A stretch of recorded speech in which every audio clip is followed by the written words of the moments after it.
All set? Okay. Welcome, everyone, to the final talk of the Sourlands of the series. This presentation is sponsored by the Watershed Institute and the Sourland Conservancy.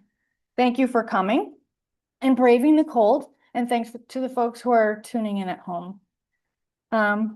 I really want to thank the Watershed for partnering with us, presenting this series of programs this year, opening your doors, welcoming us all to your lovely home, and sharing this event with the folks who are viewing online. Special thanks to Anna Hill, the Watershed's education manager, who makes sure that everything runs smoothly. I'd also like to thank the Sourland Conservancy staff and volunteers who work tirelessly to plan this series and run all of our educational seminars and webinars. And I'd like to thank all of you for your continued support of our work. Are there any Sourland Conservancy members here tonight? Nice, thank you. Members make our work possible. Together, we've planted and protected more than 65,000 trees in the past 5 years. Since our region is losing more than 1 million to the emerald ash borer and now more to beech leaf disease, we've got a little ways to go. So if you're not a member, please join and help us restore the forest and the Sourlands, and also tell your friends, help us spread the word. So if this is your first talk of the Sourlands, welcome. Here's what you can expect. First, I will introduce our speaker. He'll present for about an hour. And then we'll have a little time for answering questions. We will send a follow-up email with links to books, articles, and other details that the presenter will provide to help us learn more about the topic. And keep an eye out for that email, because there's going to be a link to a very short survey. We've heard that folks are having trouble finding out about our events, so we want to know how you found us: social media, word of mouth, flyer, whatever. We want to hear your suggestions too, and your praise, and also suggestions about how we can improve.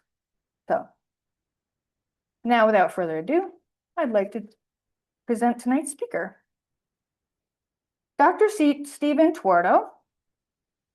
Steve joined the Watershed Institute staff in 2016, bringing with him an impressive background of lab and field research, data analysis, and reporting of environmental and ecological research.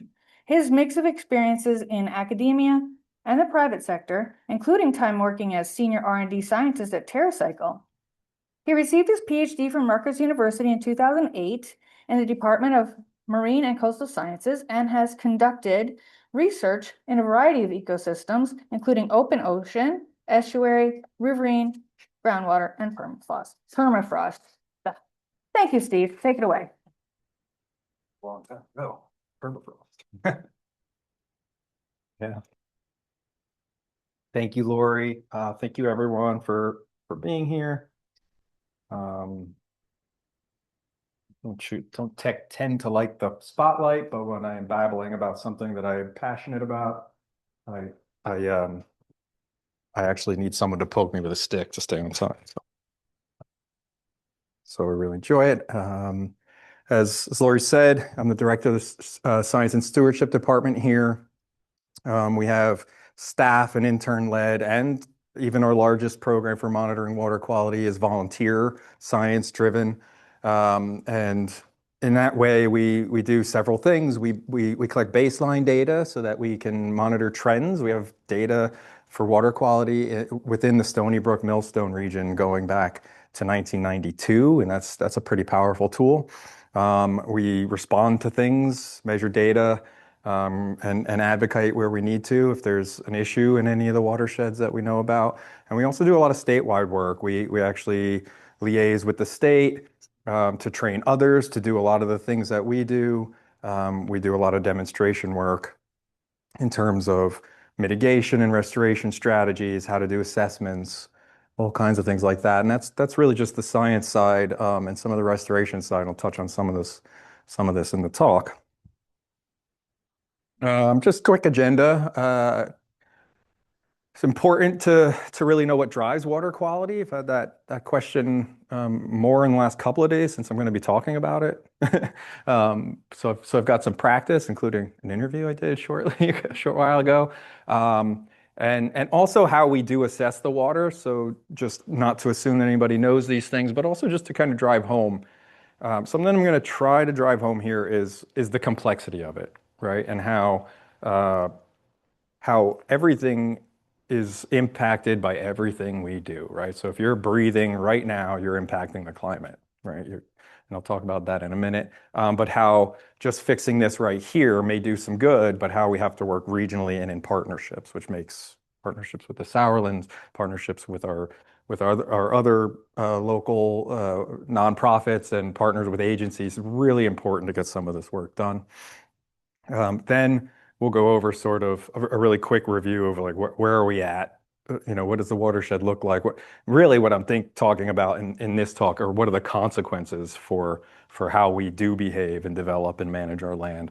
And then I'll give some examples of what I was talking about in terms of how we can study different parts of the land, but we need to kind of look at things as a whole. That's a difficult thing to do. I mean, just think about if any of you, some of you may be lucky enough to love every single one of your neighbors and you guys all work together to make sure you're managing your land together and nobody's stepping on anybody's toes. But that's not a super common thing, right? You're living next to somebody, you're going to be bound to butt heads over something. Well, multiply that by about 5,000, trying to get two towns next to each other to work together. And watersheds don't recognize property boundaries, right? They don't ownership, water doesn't care. And so I will talk a little bit about not just the projects you can put in, some of the studies we're doing, why we study it, quick glimpse of things that we study right here at our own pond to identify what's actually going on and how we develop mitigation strategies for that. But I'll show you some projects on how we work on what I call the regional scale, even at the local scale. So any given road or stretch of neighborhood, but also how we're really pushing for regional approaches on a larger scale. So an entire watershed. All right. So anatomy of a stream, but a very kind of specific look at an anatomy of a stream because it is a complex thing. I'm calling it the biogeochemical anatomy of a stream. And if you wanted to insert in place of biogeochemical what the meaning of biogeochemistry is, you just break it down. Bio, and chemical kind of breaks it down for you. It's how biological, physical, geological, and chemical cycle materials between inorganic and organic pools, right? So I said if you're breathing, you're guilty, right? If you are breathing, and it's light enough in here for me to see that nobody's pretending to not be breathing. Otherwise, I have to get the mirror out. But what are you're respiring, right? You're bringing in O2. You just ate something, so you're eating some organic carbon. And then when you exhale, you're breathing out CO2. You just took organic carbon, turned it into inorganic carbon. And something that photosynthesizes and can chew on CO2 or inorganic carbon is going to take that later and turn it back into organic carbon. Simplest way to say biogeochemical cycling. But that's just for the carbon cycle, right? So do I have it up here? Yeah, there's a simple thing of the carbon cycle. There's a cycle for every element, sometimes molecules as a whole. The water cycle obviously plays a gigantic role in that because that is the one universal solvent and medium for moving these things around. And life, which points to the bio part of biogeochemical, can't do what it does without water. But nitrogen has a cycle, phosphorus has a cycle. They're very different. Some of them are more reliant on chemistry and physical processes. Some of them are more reliant on biological processes, but none of them work without the other. They all are kind of kit and caboodle. And that's sort of what this one very, very simplistic example is. And this really, who thinks they know what I'm getting at, like which element I'm getting at in the biogeochemical cycle there, or it's in red. I don't very often calcium. Thank you. Yeah, I don't ask too many trick questions. They're usually right on the screen.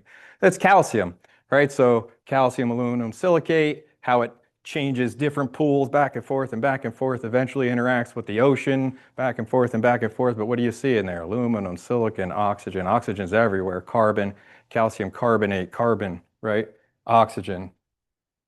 They're all interlinked, right? So if carbon's cycling, then so are a whole bunch of other things. And the same thing for every other cycle. Doesn't happen one without the other. Um, so to the actual anatomy of a stream, or at least the physical and geological part, stream is bigger than the water body. Um, it- Very often, even historically, the study of a stream, what's going on with it, and how I'm going to fix it right there lends itself basically to the limits of the stream, the edge of the water, maybe a little bit past that. This second area here, so that is the stream. This second area that kind of surrounds it in the thatched area, together with the water, is called the parafluvial area. It's just a fancy way of saying the stream is bigger than the water, right?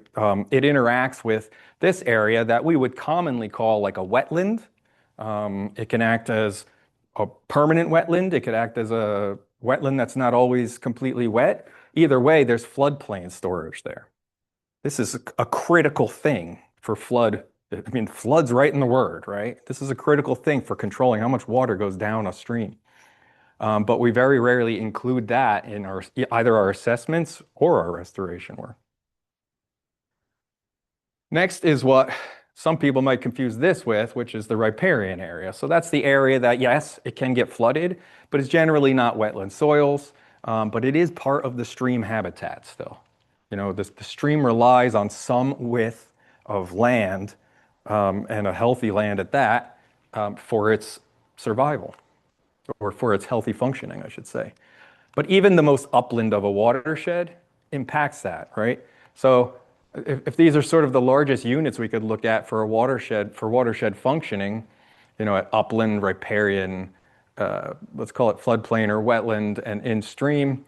But we also have one that even less is looked at unless you're very specialized in your research, and that's the hyporheic zone. So that's any part of the soil and benthic part of the water of a water body. So the rocks and the soil right at the bottom, and any depth into that stream bottom that exchanges anything with the water body itself.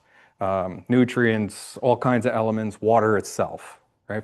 If it interacts with that water body at all, it's part of that water body's hyporheic zone. Inside each one of these, we talked about, you know, didn't really talk about, but I listed a handful of very simple cycles in the biogeochemical cycle. Inside each one of these, there's tons of this going on, right? In the natural and healthy watershed. But so that means that if we're interrupting it, or if it's not healthy, you know, we don't really get the natural functioning. And we never talk about the in-stream processes going on.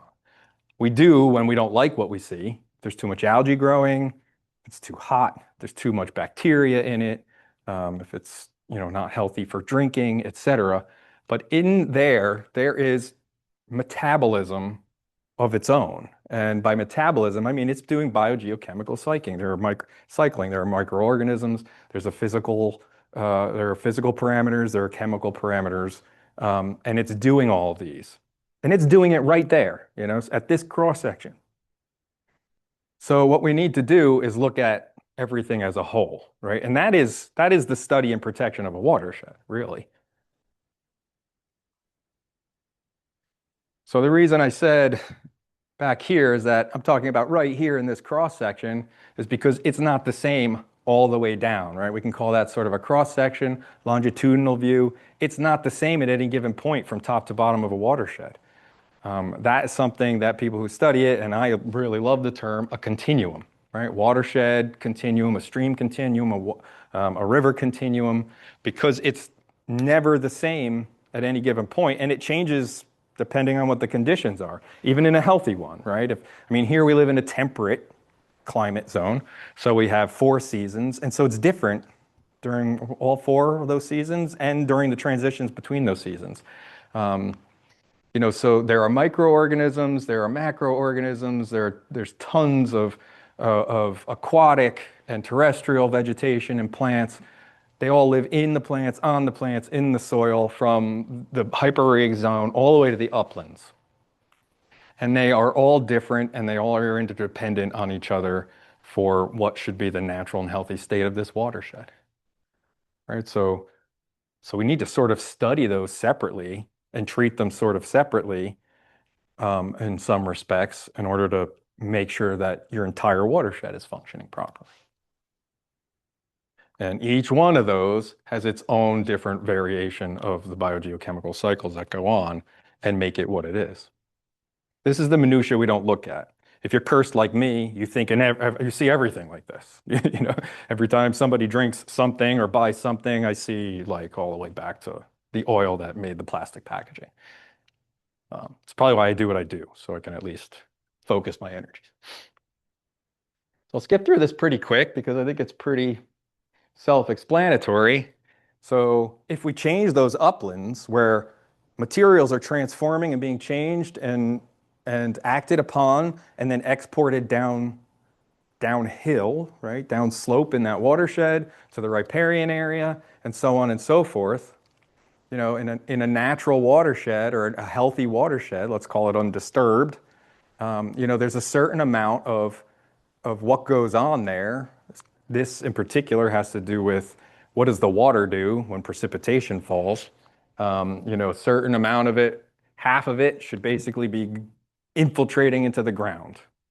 This is like per annum, so on average. Almost all of the rest of it should go into transpiration or evapotranspiration. And only a little bit of it should really run off. And that should only be when your soils and your whole system is saturated or the water's coming too fast to go into the ground. This is minus disturbance and climate change. But as we develop more and more, we see that less goes into the ground, less it exhibits or goes through evapotranspiration, and more runs off. We know that this is that a good proxy for how things are going to behave can be monitored just by measuring how much impervious surface or how much developed surfaces, concrete pavement, houses, things that stop the water from going into the ground. And we also know that we start to see impairment of the water bodies, at least as determined by some of the standards that we've set for water, starting at and even below 10% impervious cover or 10% development. So we've got 0 development, 10 to 20, 30 to 50, 75 to 100, which is obviously as urban as you get. So how do we know whether they're healthy or not? Well, the question is, for what? We want to be able to drink it. Of course, we're anthropomorphic and a little bit self-centered, so we want to be able to drink it. We want to be able to recreate in it. We want to be able to go fishing and not be worried that the fish have 2 heads or glow. And for those of us who are a little bit, you know, more sentimental, we'd like the other aquatic life to be able to live there too, right? So the simple thing to do is essentially say, what do those things need? You know, not just what do they need, but what are the conditions they need them in? What are the levels? Not just what are the ideal levels, but of course, again, we're humans, so we say like, how much can they tolerate before we call it we've exceeded a standard, right? And all of those things are interconnected. And you can basically draw out any given process in any one of the complex cycles we talk about before it gets to the water and affects these things. But luckily enough, we can take a group of parameters and keep an eye on whether or not that watershed is healthy or not, just by using them as indicators and backtrack from there. Turbidity and temperature, those are two of the biggest physical parameters that we measure. Turbidity happens naturally, even in a healthy watershed. When you have your largest storms, the things that kind of shape the watershed and the floodplains and all of that, if you take humans, climate change out of it, you're going to have some sediment runoff. You're going to have some dirt runoff. You're going to get a little bit chocolatey looking water, and that'll happen during your largest storms. When you artificially increase the volume and rate of those storms, we get habitat degradation. When you have land that you have dirt and tire particles and everything that you associate with human behavior and land management, that also washes in. And we have more and more of those areas for runoff to run over, and we have more and more large storm events, way too large for our streams to handle. So we have more and more turbidity events. And what goes along with that sediment is a lot of the things that cause a lot of the problems in water quality. So that's an actual really big indicator. Water temperature is another one because that is one of the things that really limits or exacerbates both biological and chemical reactions, right? So in that whole biogeochemical cycle. So if you think about how what's available for nitrogen for an algae or an aquatic plant to grow, what happens if you turn up the heat? What happens if you turn up, if you block out the sun? What happens um, if what happens to the bacteria that grow, et cetera? What happens to the macroorganisms that are actually responsible for for our insect, majority of our insect population, et cetera? Two of the bigger chemical parameters, and there's a few of them. Dissolved oxygen's another one, and some of these are driven quite. Oxygen is important because the majority of things that we intuitively know about, especially from the biology side, breathe oxygen, whether they're in the water or not. But when you start messing with that temperature and that chemistry, and you start dumping a bunch of sediment into it, the water doesn't hold oxygen anymore. So that's why it's another indicator. pH is a little bit trickier. In fresh water, it shifts around pretty quickly. It's kind of dodgy. It changes quite a bit from morning to afternoon, even if you don't have a healthy watershed. So we do take that into account, but everything has a range that it shouldn't be outside of. It also tends to be more geologically driven, again, naturally from the natural geology, in terms of if you're in a coastal plain environment versus the Sourlands, you expect to see a different pH range. Conductivity is a really good proxy for how much stuff is dissolved in the water. Most of the time, it's a chloride ion that we're worried about. And chloride from our salt, this is National Salt Week, everybody, just in case wondering. Um, the majority of that is the majority of that is no, it's good. Is due to salting from the roads, but all the stuff we spread out on our land, just in our land management practices, and um, fertilizers, pesticides, these kinds of things are sort of the things again that come into your head intuitively. But everything we do accumulates on the land during drought periods. Those things concentrate. If we have light rains here and there, they dilutely will run off, or maybe even go into the ground and clean up a bit. But when we have long drought periods, those things accumulate and concentrate, and then we get a big rain, and it's like a huge burst of conductivity to our streams.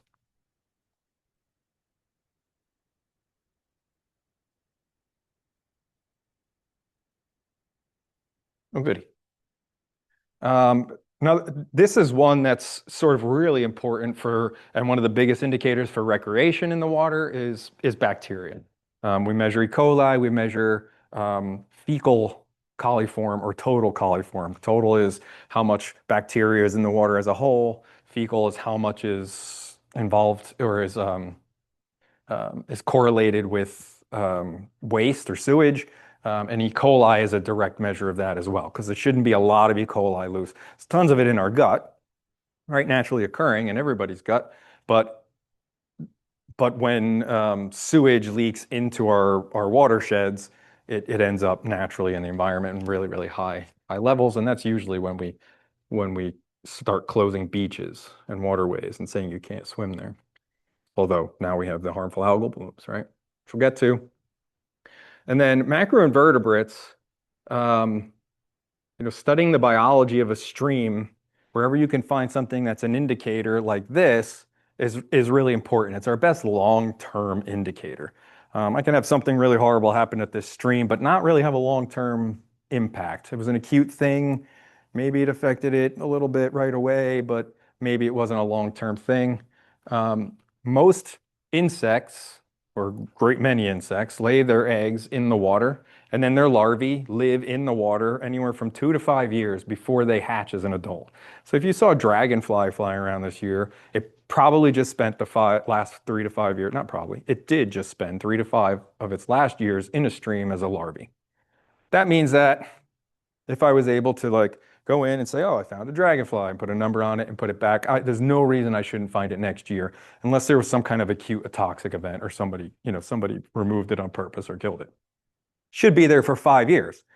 which means the species should be there for 5 years, which means if we have a long-term degradation of water quality and we start to see things disappear, then we know that something's going on and we need to look into that. And it's not, these macroinvertebrates have a range of tolerances to pollutants, including chlorides, including some of the worst stuff, pesticides, low oxygen, aromatic hydrocarbons, petroleum products, et cetera. Doesn't mean they're bad, it just means they're more tolerant. So if you have a highly polluted waterway, then you tend to have a really low biodiversity. It's not if you find these guys in your water that it means you have bad water quality. It just, you should have a nice high diversity, including some of the ones that are really sensitive to pollution. Because if you have those, you're not having events that are really degrading your water quality. So that's one of the best ways for us to say, at least in a long-term trend, how our waterways are going. All right, so this is sort of our water cycle, right? We've seen it 100 times, starting in probably kindergarten. The major players, precipitation, evaporation, and here they have two things: percolation, which is really a version of infiltration, it coming back into the ground. These are the movers and the shakers. Some parts all over the world, it happens really slowly. Some places it happens really quickly. In places like ours, again, removing climate change, it varies by season, right? But this is the natural water cycle. And our climate's changing. Um, whether you, I hope I'm preaching to the choir here, but whether you believe that humans have anything to do with it or not, the climate's changing. It's getting warmer. These are sort of outdated, but I have these older versions that I really like because it really shows the same thing now, just worse. But the way that some of these older ones were done, it's really graphically sort of provocative, I think. So you see that most of the country is averaging, as of between 1991 and 2012, their average temperature of the country has gone up in some places greater than 1.5 degrees. So that's average throughout the year. Higher temperatures means warmer air and warmer waters. And when you have that, you have more moisture in your air and you have bigger precipitation events. So we're getting more rain. And this actually isn't showing precipitation event size. This is just showing average annual rain.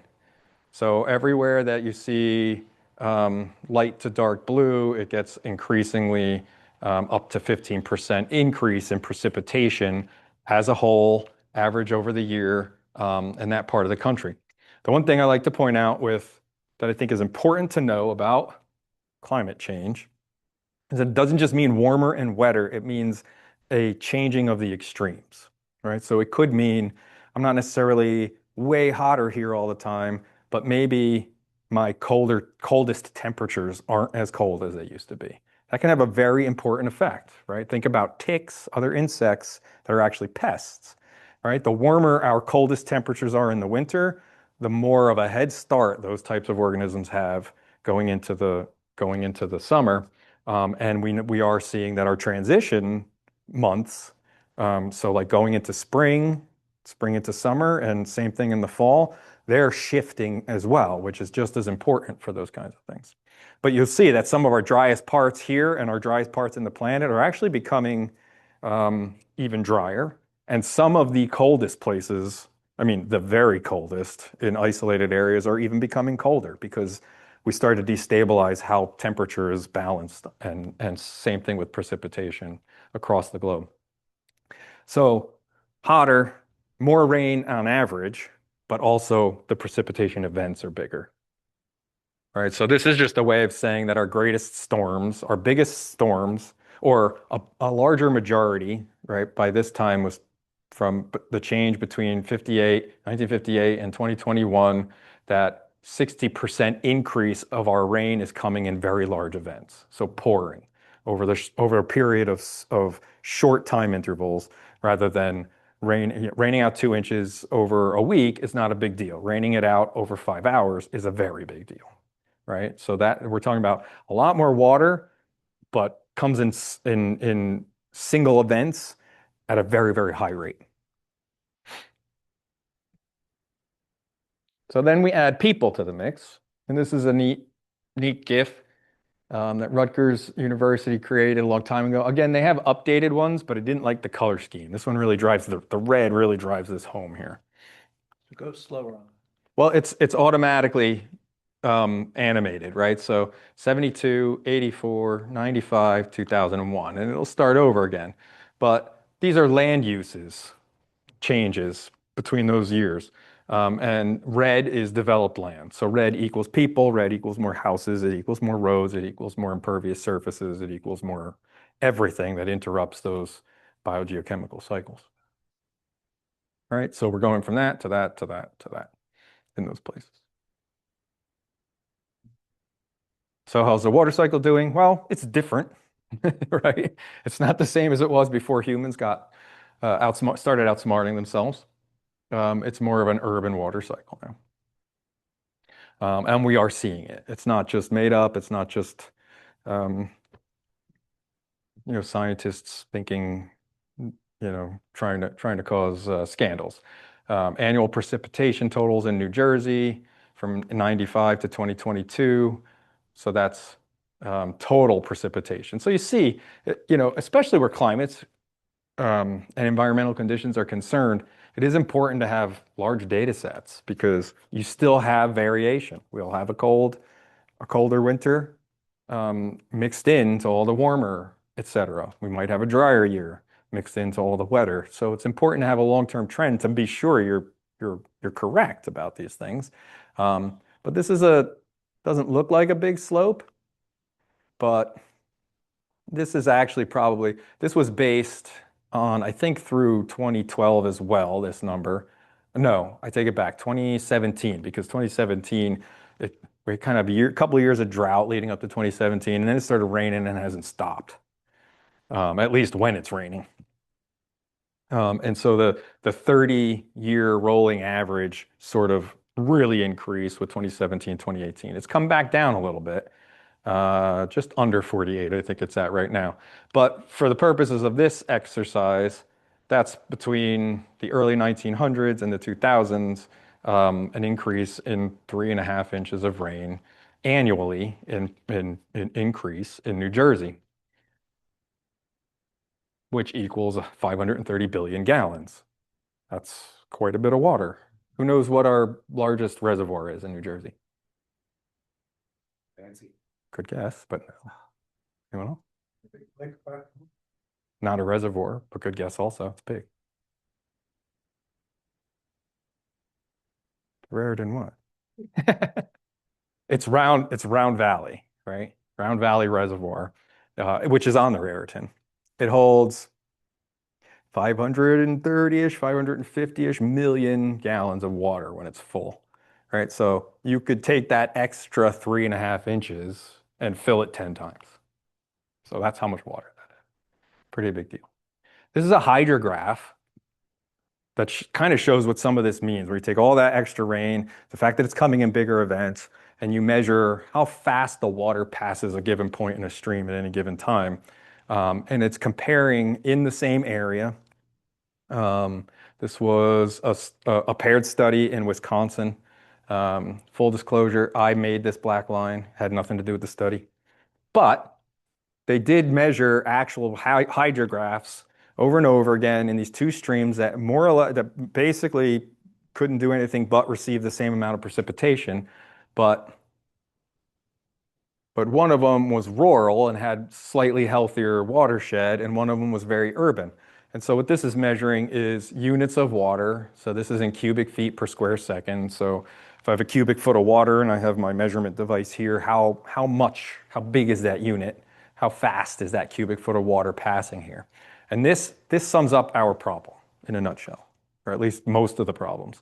And that is when you have a highly urbanized or disturbed watershed, from top to bottom, the water hits that stream, blasts it out, and is gone again, right? So it hits all the surfaces so fast and so hard, there's nowhere for it to go because it's all impervious. It goes straight to the stream, if it can, probably floods you first. then hits the stream and is downstream flooding somebody else just as quickly. If you have rural, you see how like there's a tiny bit of a lag for that, even for that slope right there. It doesn't go quite as high. It hangs in there a little while. It's actually has some residence time in the stream itself at a certain at a certain discharge rate, and then it more slowly goes down. That's indicative of some of that water going into plants and into the ground, right? So plants are removing some of the volume, and do not underestimate how much they can remove. And also, when it goes into the ground, it slows down, it cleans up, it cools off, and makes its way underground to the stream. And then again, I made this one up. This is sort of what we would really like a really large storm to look like, right? If it was really forested, we'd like to see a lot more lag time because those initial flushes are hitting a dry, healthy watershed. A lot of it's getting soaked up, gets a little bit overwhelmed. So we see some peaks and crests. And it stays in that watershed for a long time. It's not flooding downstream just as quickly as it came. This gives it time to infiltrate, recharge groundwater, gives it time to cool off, it gives it time to be cleaned up, including pollution, even some of the worst pollutions. And these are the three major consequences of all that put together, right? And the last one sort of answers all the rest of the consequences. So too much. It's coming too much, more in any given year, more in any given storm event, and over shorter durations. That's when you get flooding. This is Manville in 2011. Too little, right? So if we have these periods of really large storms that do this to us, but we also have long periods in between where we get no water, less water than we used to. So last year and this past summer and 2024 were really bad. 2024 was the worst I've seen in a long time. I watched the streams for a living and saw some completely dry out that have never dried out before. But if you have this, that means it's all running off. If you have this, it means we're not recharging our groundwater. But it also, if you have this and this followed by this, you end up with this. All the pollutants go into the waterways, right? And we end up closing them. Bacteria, harmful algal blooms. And this is just another way to show it. We have some graphs that basically give kind of a robust estimate of where you are for what watershed, how much should go into the ground, how much should be running off, et cetera. But this is sort of a natural, this beigeish color is rough percentages for what should be a healthy watershed, and the orange is for urban and developed watersheds. So evapotranspiration decreases quite a bit, but a lot of this goes to evaporation and not transpiration, which is what the plants do. You also lose something that we don't talk about very often, which is interception. So if you have trees and forests and plants, et cetera, and the water hits it, they intercept it, even if they don't take it up. And that has a very, very big effect. There's good science on that. In slowing things down, allowing it to soak into the ground, and allowing for some evaporation. Infiltration, though, it hits us where it hurts, right? If we have natural, again, half, and that's probably an underestimate, half of the water that falls in any given year should go into our ground and recharge our aquifers and feed the streams through base flow. But when we have an urbanized watershed, it drops precipitously, right? Which means the opposite is true. If it's not infiltrating, it's running off, right? So a lot less runoff in a healthy watershed, and again, very generous number depending on where you're talking about, how much runs off. So if it's running off and not infiltrating, but we're still pumping water out of the ground, math. All right, so just some very intuitive, or I should say visceral ways to kind of look at how this works. Here's your turbidity, right? This is a stream that's basically just being wrecked by lots of pulses of storms that are too big for it. Was the word you just used turbidity? Turbidity, yeah. So turbidity, that turbidity. Okay. Spelling bee. Yeah, and so that just is how cloudy is your water, how much dirt is floating in it. Turbidity is measured by how much water light will pass through a water sample or reflect off of it. Cloudier it is, the more turbid it is. And it's full of everything that comes off of our land, and it's also full of the also very little looked at direct degradation of our streams, just stripping them. So this, if you think back to the schematic I had of what makes up a watershed ecosystem and the components, right? We have some highlands, we have the riparian areas, and even in our steepest of habitats, that's not too steep between there and the waterway. And then you should have a wetland or a floodplain or a floodplain area. This has a floodplain area, but look, the water's got to go up 2 feet before it hits it. And I'm not even sure if that's 2 feet. It actually may be a little bit more. This is the Beeden Brook, which is not, oh no, never mind. Steep Run in Freehold, New Jersey. Sorry. Beeden Brook has a spot looks just like it and worse. So what happens, it's basically like a 2 to 5, depending on the size of the stream, where you are in a watershed, 5-ish to 10-year storm, which is a sort of an arbitrary definition at this point in time, but will give a natural shape to a waterway. So a stream, the width of its bed, how much water it can hold before it goes out into its wetland or floodplain, and then again, how much water before it goes out and gets into its riparian zone. It's shaped by those larger storms, right? But so when we have larger storms that are on a much higher frequency, and we basically have done things to ruin even the vegetation and the natural ways for the stream to handle it, it incisors the banks, it cuts them, right? It just cuts straight down like little Grand Canyons, which means that we'll get bigger storms, we'll get bigger storms, we'll get bigger storms, but not huge. And it just keeps doing this. And it rips it out and it wrecks the roots and whatever little, hopefully, native, hopefully trees, et cetera, start to fall over, et cetera. The problem is the further you cut down, the more disconnected you are from your natural wetland and floodplain. This soil stops experiencing natural hydrology, right? It's a sort of a big topic to go into, but your water from your stream is fed from the ground, or it should be. When the groundwater comes to a point where it is above the ground, you get a water body. But there's a depression there, it's not like filling this way. It's flattish, it can go up, mostly it's depressed, except for when the groundwater is recharged and it's pumping, and that's when your stream level comes up. When you have a really large one, if that's a natural system, think of it in terms of gravity, or like a exercise ball or a balloon. If you push on it, it goes brrr, right? You have all this natural hydrology.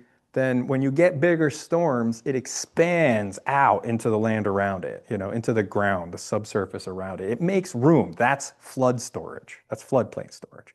And everywhere where we have this is kind of minor comparative to elsewhere. Everywhere we have this, you've disconnected that. And it slowly degrades and doesn't work anymore. So now when we get, let's say this thing can handle 1.5 inches over a couple hours, or maybe even more than that. When you get to 2 inches, all it has to do is get up here. The only thing it can do is breach those banks and go wherever it wants to, wherever it can after that. And often that's the road or your house or somebody else's house. And this just talks about how it actually ruins habitat as well, right? Streams are naturally sinuous. They meander. They pinch off, they break, they silt, they deposit, they erode and deposit elsewhere, and they have nice rocky bottoms with some spots have vegetation that build up, etc. But when we have this over and over again, it just all kind of straightens out into a chute. We get so much degradation and siltation of all this sediment that it just fills all this in, right? So it clogs it up for all of those biogeochemical cycles that we need, including the macroinvertebrates. And it's being measured everywhere, just in extremes, right? We have, this is really just recent over the last couple of years, people are really going, holy cow, there's fires everywhere sometimes. Why are there just fires everywhere all of a sudden? That's the extreme drought and heat wave. When we're not soaked, we're dry and too hot, right? So large storms and floods, heat waves and droughts, all stuff that's recorded, and it's being recorded everywhere. Wildfire increases across the globe. So again, all of that also just washes downstream into our water bodies. increases the pollutant loading. And this is just sort of one example, or I should say chain of events. It's eutrophication. Another thing we should have learned several times throughout elementary and grade and high school is what eutrophication it is, and it's when way too many nutrients are entering a waterway and you have massive algal blooms. When you have massive algal blooms, you completely shift, if they're disproportionate to a natural balance in that water body, you have a complete shift in everything else that goes on under there in that water body. For some organisms, you block out the sun. For others, your organic matter that you just made in the form of an algae dies, becomes dead organic matter, is degraded, and the bacteria that do that suck all the O2 out of the water. It's just a huge chain of events, right? More recently, it's harmful algal blooms. And that's because things are changing so fast that the native stuff can't, or even the algae that we would consider harmful, cannot evolve fast enough to outcompete something like a harmful algal bloom, which is actually a bacteria that can photosynthesize. And they are the epitome of evolution. They're competitively dominant every time they're given a chance. I know I'm running slow here, but I have to say this. Cyanobacteria are the single organism that in prehistoric times are responsible for our oil and petroleum deposits.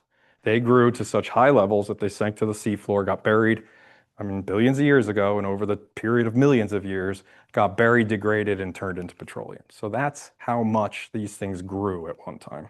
And that was when the climate was reaching an extreme of CO2 and temperatures. So flooding, which is becoming more and more prevalent in places where you should not be getting flash flooding, we're even getting flash flooding. That's a new term. People have heard of it, but it's a new experience for people on the East Coast. And it's something we really should start educating about. What do you do in a flash flood? Because it's a totally different thing than just a regular flood. But this is Pennington. The other areas are Trenton, all underwater. And the water quality impairments are driving these HABs. Again, they're just becoming competitively dominant because we're changing the conditions and those biogeochemical cycles between the forcing of climate change and the pollutant loading and the degradation of our habitat. They're really happy to take over.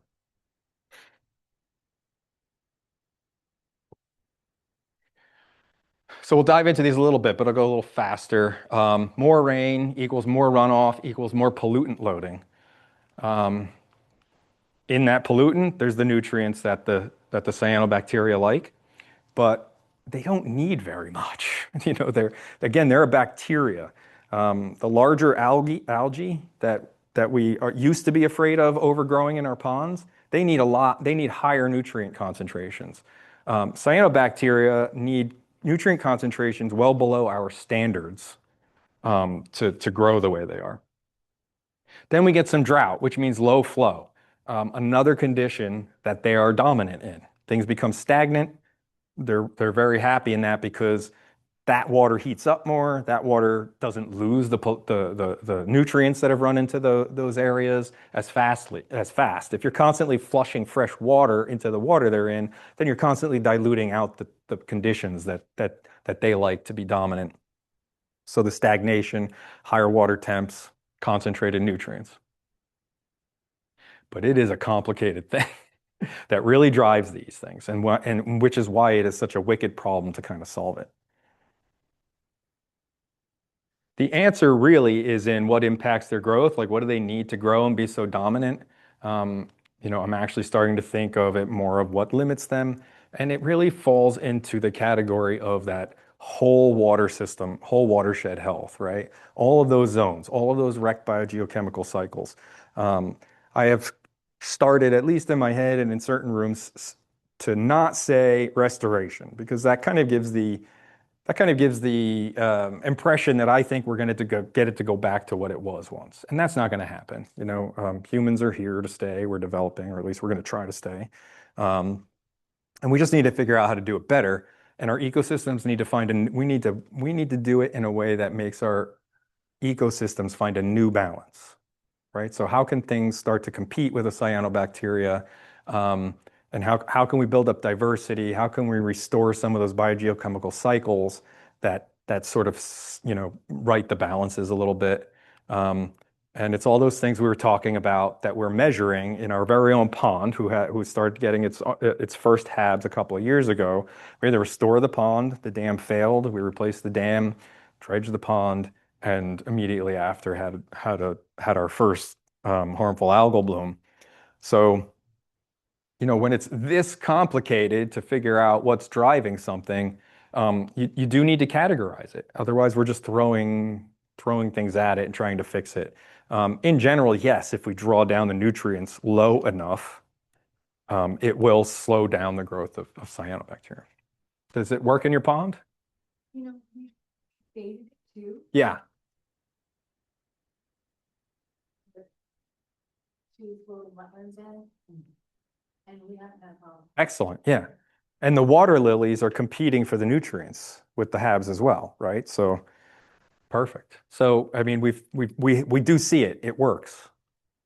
This was our pond right afterwards, and I'm not really sure which parameter blew up that did this because it happened so quickly. We weren't really measuring yet. But what you can see, if you were looking, there's 1, 2, 3. We had just a mass crayfish die off. Boom, boom, boom, boom, boom. All these little white dots are basically all of our crayfish in the pond died at one point. Happy to say they've basically returned. So from upstream, I'm guessing. They seeded and are back, but we had a massive die off. That could have been an O2 tank. Yeah, potentially. But we have, this is sort of what it takes to start to understand what these things are. If you want to treat the water body itself, is we have a whole bunch of places we're measuring all of the parameters that we think are necessary to measure so that we can go in and try and put together a plan for counteracting that. Let us scream through that because we're measuring. I already talked about measuring all these things. And then we use phycocyanin measurements, which is a measurement of a pigment that only exists in cyanobacteria to keep track of their growth. And we're doing it a lot. We're measuring it a lot because the conditions change quick. They adapt quickly, and you will miss what made them grow or stop growing if you don't do it this way. But we are getting really good information. So the watershed upstream that feeds our pond, I wouldn't call it a terrible watershed, right? Part of it is at the very base of the Sourlands. Some of it's ag land. There's a little bit of development, but there's an awful lot of trees too. There's a lot of, but this is showing us, this is our sample point in the stream directly above the pond. And it shows that both nitrogen and phosphorus are higher in the stream than they are in the pond, which means it's a positive. It's a source of nutrients to our pond. So those are the kinds of things we need to look at, because if it's not that way and we put something in the pond to try and trap nutrients or catch it before it goes into the pond, then we shouldn't be surprised if it doesn't work. But this is just slides showing that every single sampling day you'll have different levels of phycocyanin in different parts of the pond. That nothing else can be going on but a shift in the wind, and it will pile water up that's warmer and full of nutrients somewhere, or even just push the dead ones over there, and it makes it hard to figure out what's going on.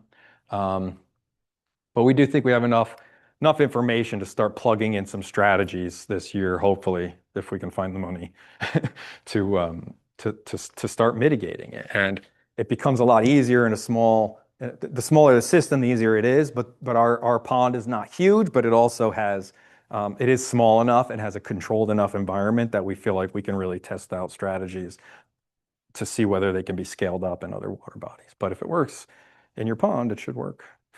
Works in our little puddle in the butterfly house.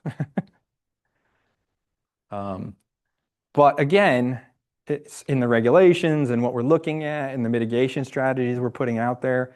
We're just looking at like phosphorus. Nobody's looking at nitrogen, which is pivotal for two reasons. One, because if there's tons of phosphorus in your water, which there always is, it's the limitation of nitrate that is something you should be looking at. And two, when there is no nitrate, they can make it themselves. make it bioavailable. So it's an important indicator. But what about the bio and the biogeochemistry? No one's looking at that. I shouldn't say no one. Not very many people are looking at how much this is going to be necessary to find a new balance. So nutrients is something I would call a bottom up, and that means if you have a lot of nutrients, the food chain can spike up, can grow upwards and transfer. But what about in the trophic level of the cyanobacteria? Is anybody competing with it, or is anything above it consuming it? They have consumers, including something like filter feeders. So we're not quite to the point where we're directly measuring the impact of these guys because they're juveniles, but we are rearing them and gonna test the impact of freshwater mussels. They're freshwater mussels. Yeah. Sorry, I should have said that. Yeah, I mean, right now we have juveniles in baskets floating out there. We're tracking their mortality. We're tracking their growth rates, and then depending on how much they grow this season. What's that? Native? They are native. Yeah, they are native. But just as important as the consumers are the native algae, aquatic plants, macro, micro algae, and aquatic plants. Arrowhead, pickerelweed, water lilies. Stuff? Yes, Yeah. sure, plenty. And cyanobacteria are not invasive. They're ubiquitous. They live everywhere. They live and they're just in the background waiting for an extreme condition because that's what they excel at. They live in hydrothermal vents. They live in the coldest places on Earth. They live in the deepest places on Earth. And they live in our pond. So that's sort of addressing right in that water body, right? Like just trying to fix our pond because we want to be able to use it. It's an asset. We sunk a lot of money into it. We do a lot of educational programming in our pond. We do have a lot of people who like to recreate in our pond, fish in it, etc. But if we don't do this everywhere outside of the water body, right, in the rest of the watershed to some degree, and we don't find a balance there as well, then it's a constant battle. It's a continuous battle in the water bodies. And so not only are we doing it, this is a really good rendition of what we should be doing. Humans are not going to leave the earth, at least not yet. Probably arguable whether we ever should. But we do have ways. We do know how to do things and manage our land to have a lesser impact on the environment, and to find these balances. But we have to look at it in a regional way, right? We have to look at it on a broad scale. We can't just say, "Oh, my pond's bad. I'm going to fix my pond," because whatever you're doing there is probably due to something that's happening upstream of you, but you're also affecting who's downstream of you, right? Upstream and downstream. So, some examples of what we do for that are sort of bogged down in watershed assessment. We spend a lot of time doing assessments to say what's going on with the land use in any given place. This is Heightstown? Yeah, this is Heightstown. We went in, we studied the land use, where it was, how much runoff, model some of the pollutant loads, and then select a whole bunch of locations to go out and do, on-site location stormwater assessments, and come up with plans to put in projects. This one's actually in Hopewell Borough, but you get the point. And that's just for a town. And then we're not in the business of doing these plans, for whoever wants to hire us, but we really do try to say, what's the next most important thing for us to learn and to share with others and demonstrate. So taking plans like those, we go and get grants so that we can say, like, look, this isn't impossible. As a matter of fact, it's not even hard. You're just changing the way you landscape a little bit. So this is a project we got a pretty decent grant for 2018 to go in and do all these spaces. And these are private and commercial spaces. We're supposed to do this whole stretch on Broad Street in Hopewell Borough. We didn't end up doing these two lots. But what we went in is found anywhere we could take the runoff water and intercept it with green infrastructure. So rain gardens, bioswales, et cetera. There's a couple of the examples. is what in front of what used to be Brick Farm Market. I forget what it's called now. It's changed names a couple. Football Fair. But it used to be this grassy ditch. Um, and this one was above average in how horrible water would infiltrate into it because it was compacted to hell. But basically, if you have turf, it doesn't infiltrate a whole lot of water. Is it better than concrete? Yes. But not by much, not when we have such big storms with high rates of flow. But we excavated this, put really good soils in, planted the heck out of it. And now when it storms, there's runoff coming from everywhere but our swale. It's pretty amazing. I love this photo. Um, if any of you are in Hopewell Borough a lot and ever saw like a butt sticking out of a storm drain when it's raining, that was mine. Because I take pictures of these things because I'm a weirdo. This is down the road at Peasant Grill. This was the detention basin. It was stony, but with an under drain, and the water from all of these properties here would end up in this and straight into the stream. This is when we did mark out, and then this is after we naturalized it. And does it work? Yes, it works. I wish I had the bandwidth to do a study just like this. I'm conspiring with our policy director to do it in our development that we live in now. But this was a study in Minnesota where they took the same development. They identified an area that they could measure two different areas of the development that they could measure separately how much water was leaving through the storm sewers, and they measured how much water left from both. Before and after they went into this treatment section of the development and put, I think it's 15 different rain gardens in. And so these are the hydrographs, like right in the storm sewers, with blue being the control, which means they didn't get rain gardens, and red being the part of the neighborhood that was going to get rain gardens. This is before they went in. 17 rain gardens, sorry. And this is after they went in. Yeah. And so, this storm says it's a half-inch rainfall for this one. The control had 47, over 47. This one had almost 36,000 gallons leave.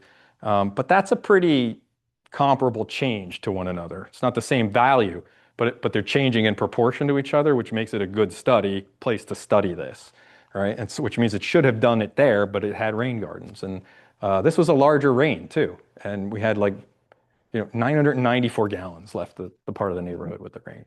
So it works. To me, that stuff is what I meant when I said we need to manage regionally, even at the local scale, right? Because that's your neighbor. If you don't work together with your neighbor, you're not gonna get it done correctly. It's not going to be holistic, and you're probably just going to cause a problem for someone else, especially if you are in a development or a more urbanized area. You change what the water's doing on your property, and it's got to do something to somebody else because it's going to find a way. This is what I mean by truly regional, right? On the watershed scale, this is the Stony Brook watershed. Here's Pennington Borough. Here's Hopewell Borough. So East Amwell, West Amwell, Hopewell Township, Lawrence, West Windsor, and Princeton, right? They all have a large portion of the Stony Brook watershed within their boundaries. But now we're finally getting them to talk together about how to manage that together. It's taken us years, so this is the watershed. This is the municipal boundaries. I'm now seeing that this wasn't a great color scheme, but the green here is actually, we switched the municipal boundaries to the green here. So there's Hopewell Borough and here's Lawrence. And now the black here is actually sort of the smallest unit of watershed that I would like to see things managed at. We call it a Huck 14. It's just an identifier that has 14 digits, but it's sort of either side of a stream, that watershed cross section that I was showing you before, right? That's Highlands to riparian area from on either side of the stream to the parafluvial and the water body itself, right? Stretching out all the way until it switches over into a totally new, larger watershed. And so when you have these sections, you're saying, if I manage this whole section, I'm managing it as a cross section. Makes as much sense as any to kind of break it up that way. That purple in there, that pink in there is the Watershed Institute's reserve, by the way. And then this is a way to, what I mean by managing it. So if we zoom in, right, here's Lawrence, this is all Hopewell Township, and that's Pennington, but this is one of those Huck 14 units, right? That means, everything above it sort of drains to this stretch of Stony Brook, and everything within here on either side drains to this stretch of Stony Brook. And they usually pick and choose it based on size of drainage areas and where it makes sense that it's like switching over to draining to the next section down. But you can go through there and certainly break it up into, I have a slide I sometimes show that likens watersheds to Russian nesting dolls. They're ever decreasing all the way down to your very own house, all the way down to where you're standing. If water falls on you, where does it run? That's your watershed, right? So you can continue to do that, but you can break it up into, you can maybe group some together in ways that make sense. But this is a pretty decent tributary over here that breaks up. And what we've highlighted there are buildings, roads, some other stuff, which I think is actually just like some of the highest level urban in there, which is here's orange, orange, orange. And by looking at that, you could say, man, I know a lot of runoffs coming off of those because it's pretty developed. And you can zoom in a little further and say, well, how much? And maybe prove to yourself how much runoff. And we take targets like that 10% impervious cover level that I was talking about, and say, let's try and at least get it down to that level, or at least the equivalent of that. And you can kind of add up all the runoff and pollutant and say, like, if we were to address it in these couple of areas, that whole Huck 14, the impact would come way down, to that 10% level. And I didn't actually do that for that exercise. I'm just totally just an example. But what I did do was go in and say, like, geez, I can just look at Google and tell you where the detention basins definitely are. I know there are more than this, but I can see which ones are definitely have detention basins. And I definitely know, because I drive these roads, that there's room on here on the sides of the road to redo the way roads, the drainage goes past roads into bioswales, et cetera. And if I add all that up, how much runoff and pollutants am I removing? I think just doing those detention basins, I actually ran a quick calculation and it was like a 20% decrease in runoff and pollutants. That's just picking from a Google map, a bunch of places where we can just go and plant some natives. Made that sound easy, didn't I?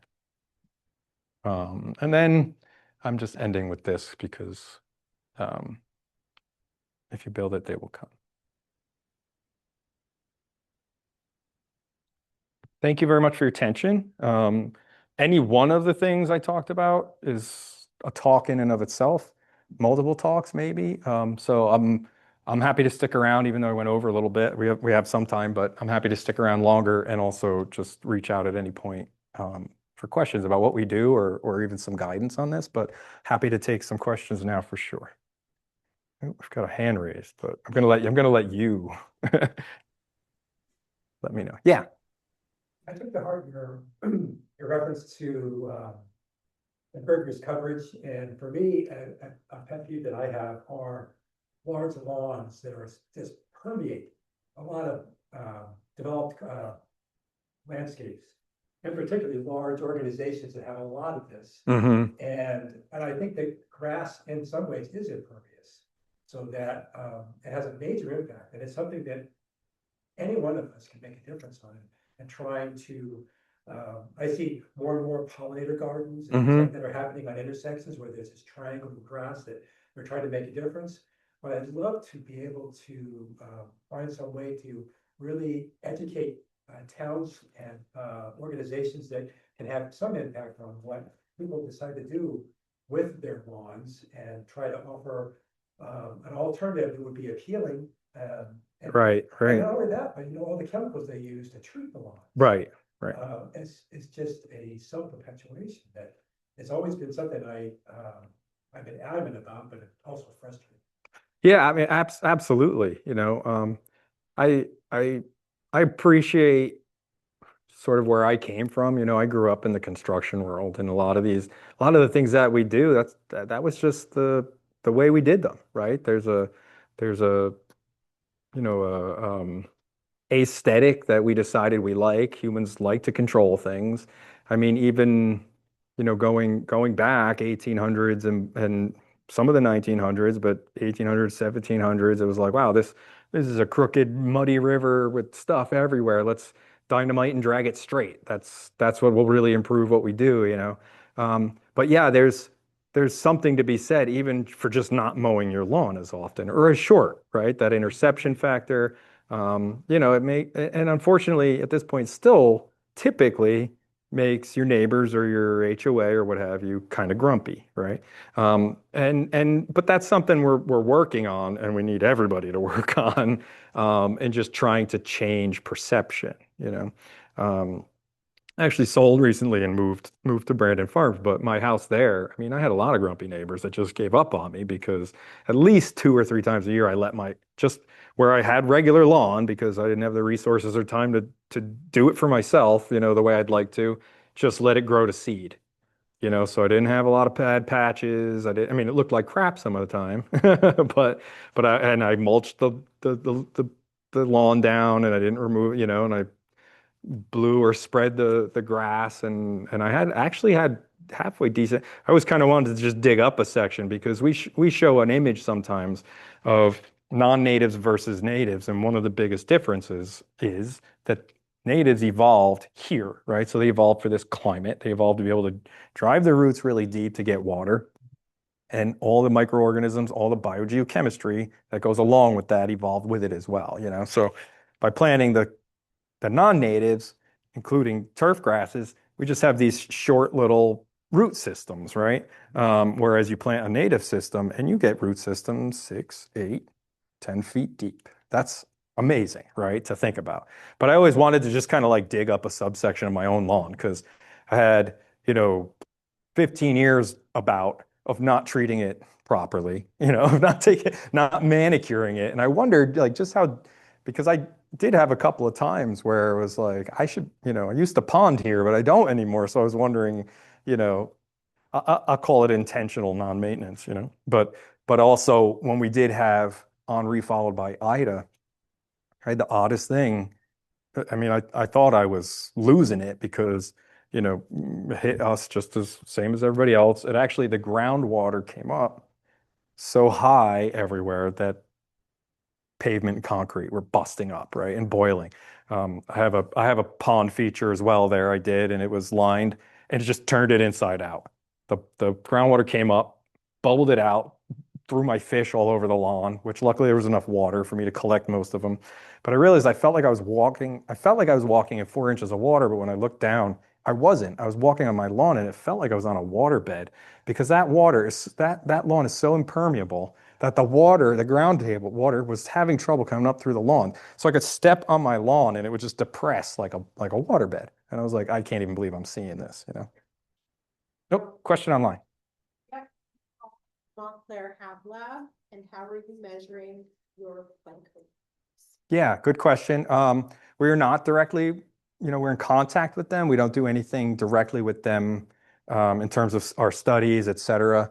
You know, I know some of the people that work there, but we were just doing what's called a proxy measurement for the HABs. We weren't collecting the cells and counting them in any way, but we were using a phycocyanin meter. So just like everything that photosynthesizes has a form of chlorophyll A, a photopigment for doing photosynthesis. Cyanobacteria have phycocyanin and some other pigments that all other photosynthesizers don't have. So you can use that meter to measure how much, you know, as a rough idea for how much, a proxy for how many of them are there.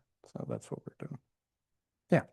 Did you say you live in Brandon Farms? I do now, yeah. Are you working on farms to No. do something with their? No, not yet. I mean, I only just moved there, but I was serious when I was talking with our policy director earlier because we both live over there. Yeah, tons of lawn and tons of detention basins, right? So it's a really good place to kind of do a local version of that study that was there, just to show just how big of an impact it has. And it's not just a demonstration at that point; it's part of the region that we need to do it in. We need to do it everywhere. Do it. Yeah, so that's something I've always been curious about. Say I'm, you know, the Hopewell Zoning Department. How much of, you know, the data that you present today is used in, say, determining guidelines for, impervious coverage and things like that, that you're allowed under lot. And, assuming that, yeah, some of the data is actually used, how often is it revisited to say, well, we need to address, 530 billion additional gallons of water?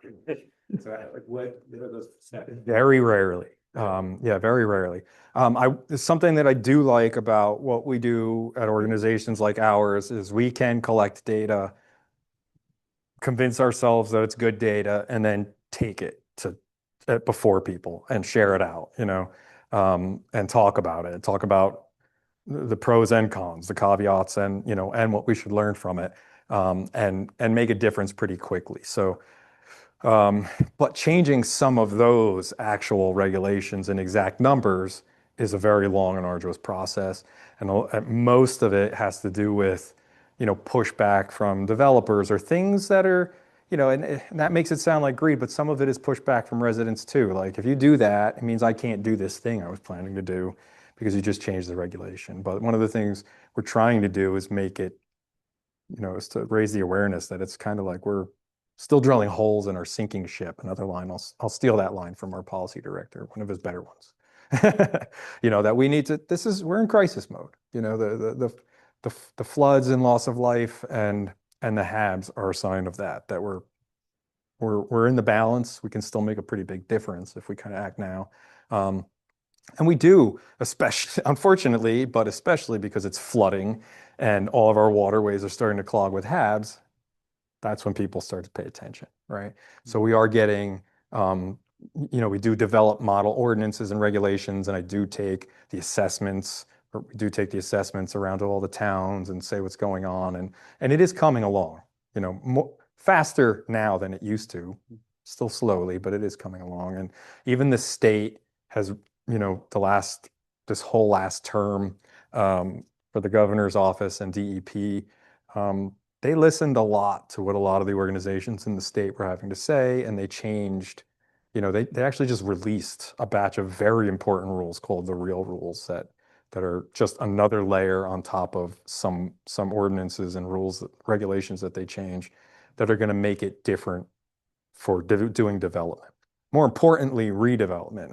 Under a lot of this stuff, there's like, oh, if you go to that new forest and wreck this much land, you have to abide by these laws, But there was so many ways to get around that by saying, oh, what I'm doing is actually considered a redevelopment, not a, there's all these loopholes. A lot of that does have to do with greed. Good question. Yeah. This might not be Mm-hmm. tested well water. Mm-hmm.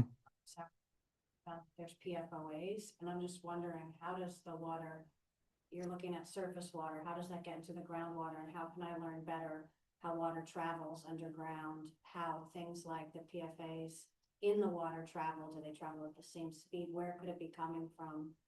Yeah, I mean, it's a good question and a very complex, like PFAS and its relatives are even more complex than the cyanobacteria problem, because there's so many of them out there.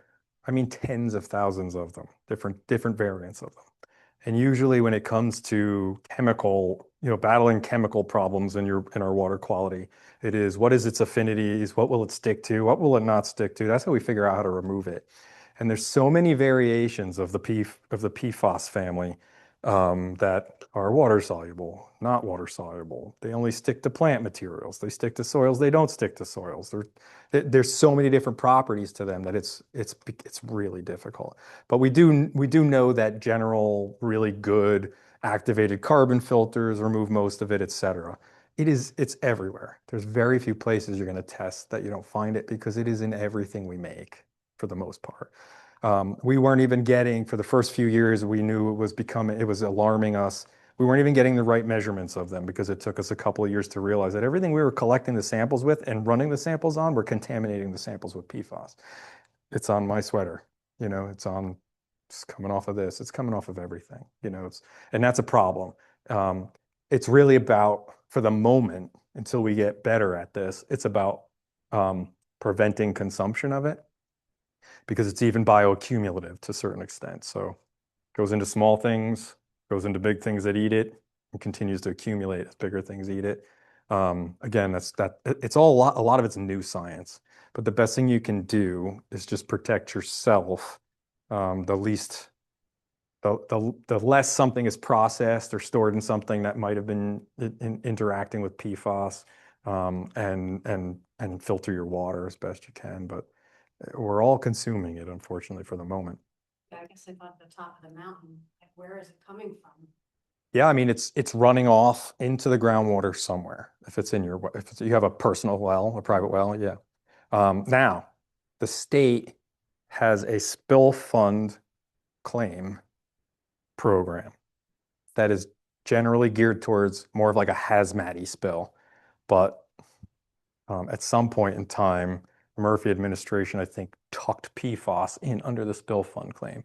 So if you have a water test that tested positive for PFAS, you can submit to the state to have them cover the installation of a whole house filter. Gotta get the hook. Yeah, you got to poke me. No, we still have No? time for a couple more. Oh, okay. I was curious Mhm. about the loss of trees, and when you were talking about the stream coming down into the pond, Mhm. and I'm thinking about that stream, and there are a lot of trees around there, but of course, a lot of them were ash trees as well. I wonder how that's impacting Wargle Pond, and what can we do about it? So we're planting trees, and folks are planting trees at home too, and they're planting native plant gardens. I mean, the direct impact is like I can't actually speak, or I should say quantify. Like I can't put a quantitative impact on it. But it is a problem. And we have, I mean, a big one, right? So a mature oak tree, let's say, will drink probably bare minimum 25,000 gallons a year. That's a lot of water. So we've walked onto people's properties that have wanted some guidance on flooding or this, that, or the other issue. And we see that they just cut down a tree. And when did you cut that down? And what was it? Oh, I'm like, well, that's why you're flooding now. That thing used to drink 25,000 gallons of water a year, and now it has nowhere to go except your basement. And that's not exactly a common thing that I can point at it and say that's why you're flooding, but it does happen. And we do have entire sort of developments or communities that were like all of a sudden we're flooding. And when we looked upstream of their, of where their water was coming from, it was a forest where they lost it was an entire ash tree grove. And were we able to prove directly that that's what happened? But it is what happened. You're basically wrecking the water cycle of that forest if it's all ash trees and all the trees die. Because ash trees in particular, actually, when they're mature, oak trees are a large canopy tree. And so they really need enough space between oak trees for them to be a dominant canopy. Whereas ash trees, whether they kind of naturally do that or not, but ash tree was a really popular one for reforestation projects. So we have really large groves of it. But they can grow pretty big, pretty close to each other compared to an oak tree without showing signs of dying off. And they can drink, when they're mature and large, they can drink almost as much as an oak tree. So you're talking about losing not just a tree that drank a lot of water, but a lot more of them per acre. And so when you lose that, nothing's drinking that water anymore. So it begs the question. If you were to plant 3 kinds of trees on a piece of property, knowing that the beech are the nematode, and it's horrific to see them. The ash are suffering. What are the 3 trees that you would pick to put on your property? And assume Yeah. that you don't, know that you're not going to enjoy the shade of them in your lifetime. I mean, some of the trees do grow faster, but I think I'm not up on my research enough to be very specific. But it would totally be driven by where you are, right? So you don't want to just plant a random tree. A lot of our native trees would probably do fine. But one of the ones that I tend to switch to is like a swamp white oak. Depending on where you are, sycamores, especially the closer you are to the groundwater or any kind of water body, sycamores are good. What are some of the other favorites in the planting regime that you guys have been putting out there? Planting shrubs and trees. Yeah. We plant about 60 different species every year. And so I would suggest that you give us a call. Mhm. We would maybe have someone come out and take a look at what your Yeah. place is like, so we can find a tree that's Exactly. going to do the best in that spot. Because some trees like some situations and Exactly. don't. But they're the caliber of drinking tree and canopy tree. Sweet gums are a pretty fast growing tree too. So some of them grow pretty quickly. Sick. Be able to stand in the shade of those trees. Yeah. We're able to stand in the shade of the trees we've been planting. We've only been at it for 5 years. Yeah. Yeah. If they're happy, they'll grow. Some of them are faster growing than others, but I'm trying to think of the one. Black locust is one that we'll plant if we want it to grow a little faster. But it really is situationally dependent. Where you are, what you believe your soils can do, whether you have power lines, neighbors, there's a lot of things, but really most of the suite of things that are native and we still think are healthy are candidates for sure. Yeah. And we shouldn't underestimate understory stuff. Shrubs, smaller trees, dogwoods, redbuds. Yeah. But yeah, you reach out to one of us. Yeah. And I would probably direct you to somebody else because I only know enough to be dangerous. Yeah. Feeling better about it because I know Yeah. that a lot of people are planting native at home, and I know that they're taking up some of their lawn. Yeah. So hopefully, I mean, I've seen a big difference since I started doing that. Yeah. And the water used to sheet in those big storm events.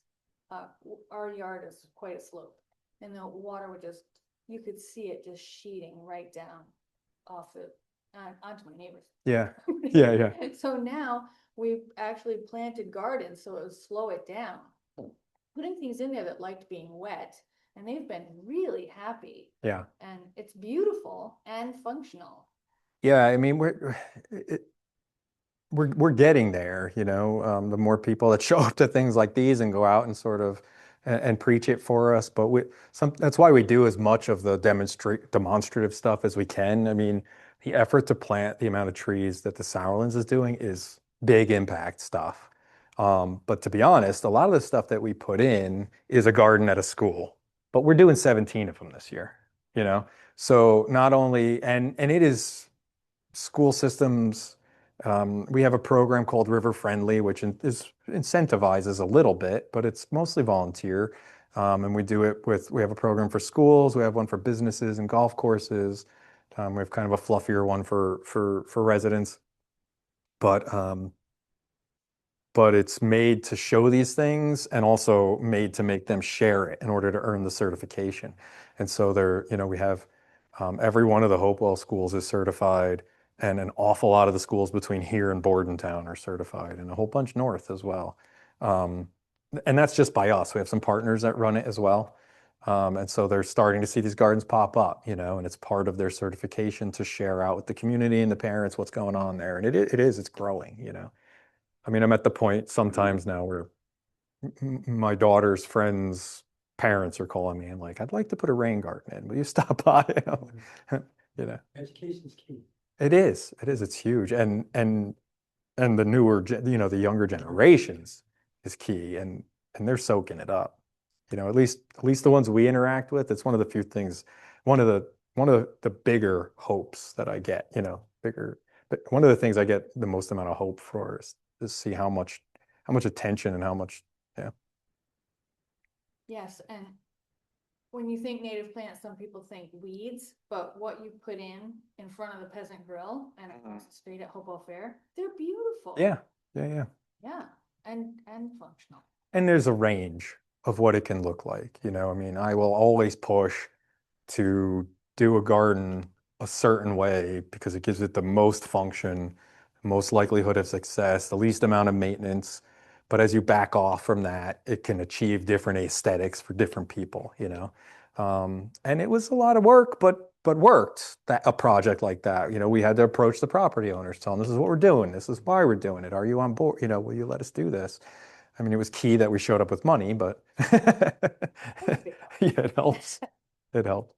But as the stormwater ordinances, specifically the MS4 and now these NJ Real rules that have come out, the acronym, I do not remember what it even stands for, but it's got a lot of a lot more environmental protection when it comes to development and that kind of thing, and it's a good thing. It is, but you know, I'll be annoyed if I go to do something and the rules are stopping me, but also we have to, you know, we have to do this stuff. Yeah. Well, thank you so much. Thank you. Thank you.